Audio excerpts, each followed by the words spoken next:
We are sisters, Julia and Anastasia, and this is our story of hope. We live in a magical valley with our many animal friends and thousands of trees that fruit all year round.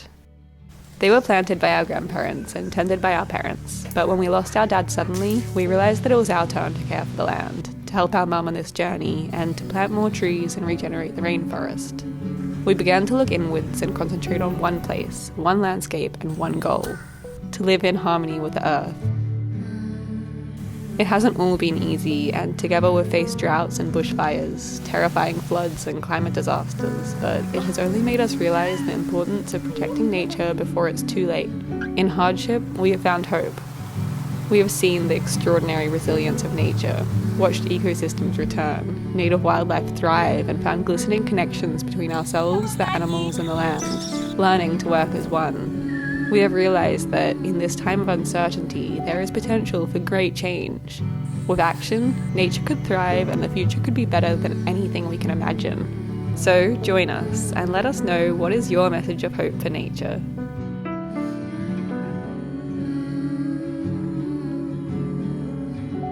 This week we've been working with Greenpeace. Yes, the Greenpeace, the biggest environmental organisation in the world, and they want to work with us, two rainforest kids. Anyway, this is a really big moment, but together with Greenpeace we're sending out a message of hope from our little rainforest home to the farthest reaches of the earth. We're reminding you to see the wonder of our incredibly diverse and resilient world. So we have a question for you. We ask you to imagine a better world, to visualise this hope. Do you have a vision of utopia? A wish for the future? What does it look like? Do you have a story of hope? A place where you go and you see the vibrant beauty of the world? A hike that you've been on that made you stand in awe of our earth? A favourite flower, season, colour, animal or place? Have you ever looked at the world and felt the power of hope? Imagined a brighter future? Comment it below, we would be so inspired to hear, and you can also add it to Greenpeace's virtual vision board, which is linked in our description. Come along for a normal spring week and we'll show you all of our hope for nature. It's berry season in the rainforest. Spring's warmth wakes the earth and it celebrates with bright treats scattered beneath the canopy. The mulberry tree towers above. These taste best straight off the tree and always remind me of this special season. These fruit trees teach us hope. They show us that a simple seed can grow into a great tree, and that a simple action can feed generations to come.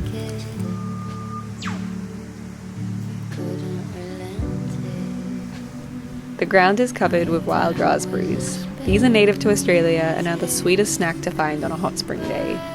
My mornings in the orchard always bring me immense joy. I spend hours out here in the shade of an old mulberry tree, mindlessly harvesting berries and imagining all the things that I can cook with them when I walk home.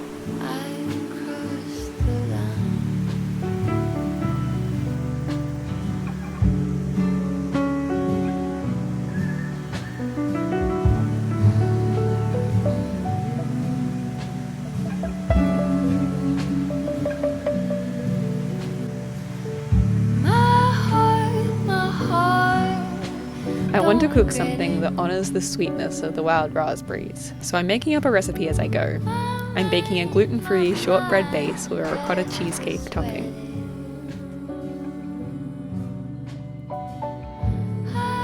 Baking is something I've only started to experiment with recently. A few years ago, I couldn't follow a simple recipe if my life depended on it. And even now, I'm still the same. We have a running joke that if I don't forget one key ingredient, then it isn't an Anastasia cake. But I've learned to lean into this chaotic style of cooking. Every time my baking will turn out completely different. I'll add a little bit more honey or forget which flour to use. But each time it's delicious and it feels like a little ode to nature, to harvest these gifts from the trees and to create, guided by their flavour.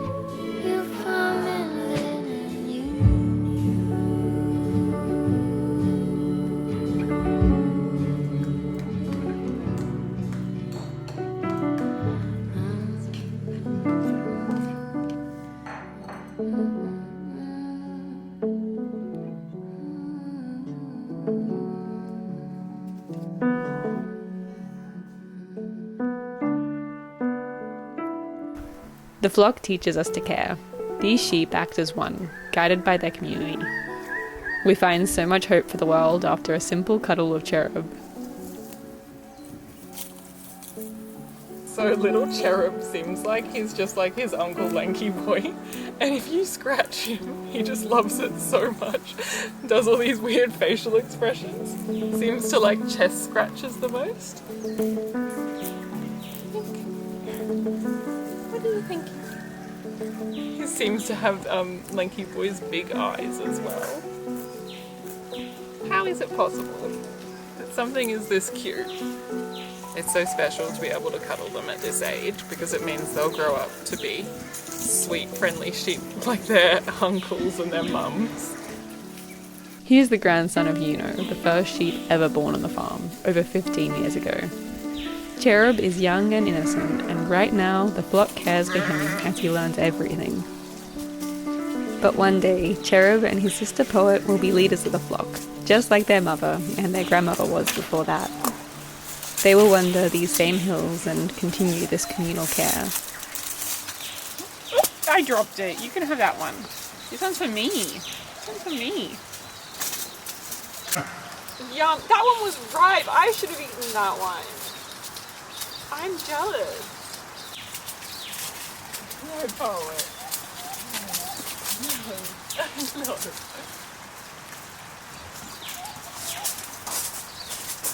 This is my favourite part of our daily routine at the moment, always taking the sheep to a new paddock.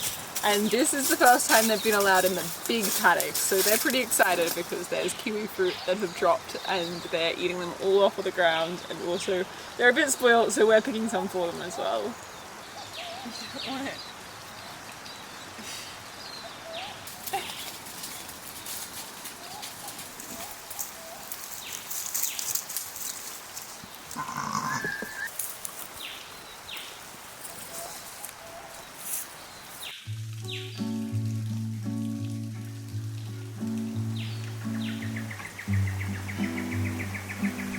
Sometimes finding hope in nature means immersing yourself. A practice of hiking, swimming, drawing, or just seeing lets you really feel the world around you.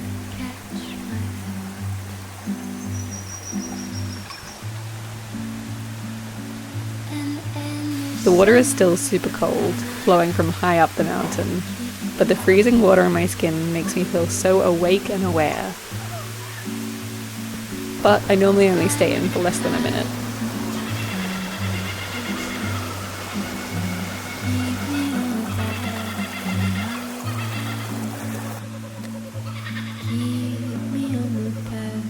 Drawing is always how I ground myself, wherever I am. It seems to quiet the world around me, and suddenly I'm so focused on my pencil hitting paper that everything else fades. As I continue to draw, though, the opposite seems to happen. My stillness incites the world around me into a beautiful, loud and intense accumulation of noise, colour and feeling. I hear the crickets and the birdsong compete in a chaotic orchestra. I see the water slowly wearing a path through stone, and the sun softly fading behind the mountain. I feel my wet hair cold in my skin and the wind gently moving through the valley. I see hope scattered through everything. The birds making their nests, the fruit ripening for the next season, seeds sprouting from soil.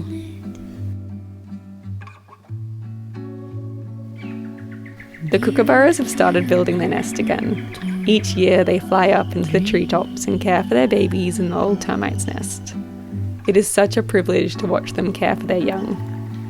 Kookaburras live in families and have the same partners for life. Last year we saw the same couple hatch babies, and then their young learned to sing in the treetops and find worms in the soil. This year we think they are helping their parents raise the next babies.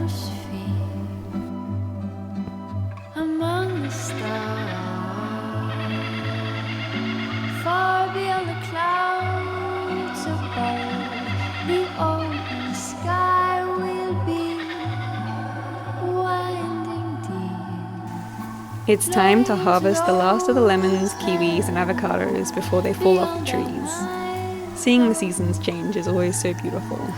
We say goodbye to some winter fruit, but we're greeted by spring's new tastes. Each season rolls into the next. I used to have favourite seasons, but recently I've learned to flow with them and appreciate each change for what they bring. This has turned into a bit of a lesson for life, to flow with the seasons of yourself, appreciating time as it passes. Every day isn't perfect, and some years are harder than others, but there is joy sprinkled throughout. In winter we have endless kiwis, but in the summer the lychees ripen. The mango tree always reminds me of this. In the years that we have a drought, the mango flowers don't get knocked off from rain. So the hundreds of mango trees in the orchard grow thousands of fruit. So while we have an intense, hard summer, sometimes with the threat of bushfires or times when we don't have enough feed for the animals, we have bountiful mangoes, a small taste of joy that reminds us that there is still so much beauty in the world. The fruit trees are the perfect reminder of the power of imagining a better world. They put on their blossoms months before they are ready, sending out hope to be pollinated. Then, slowly, over the seasons, they grow and shift and change until they are finally full of ripe, perfect fruit.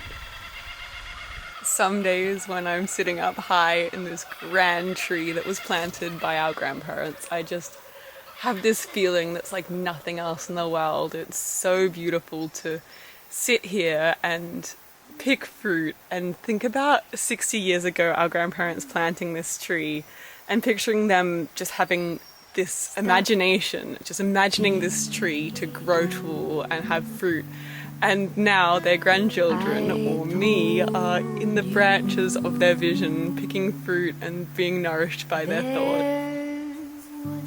We can imagine a better world in all of our actions, whether that is planting a seed in the soil or conversing with a friend.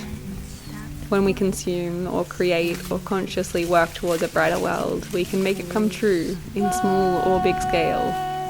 If we plant seeds in our garden, they will grow into a bright, colourful patch that feeds us. So what can we create if we plant hope in our actions?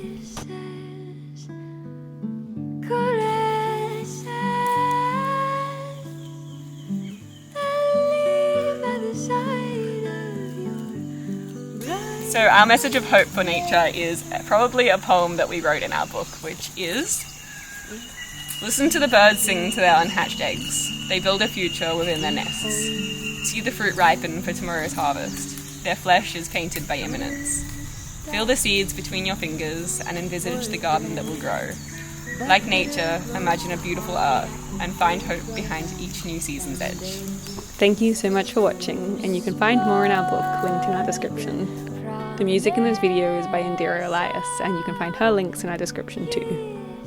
Thank you so much to our patrons for all of your support on our journey of planting trees, working with the land, and caring for the animals.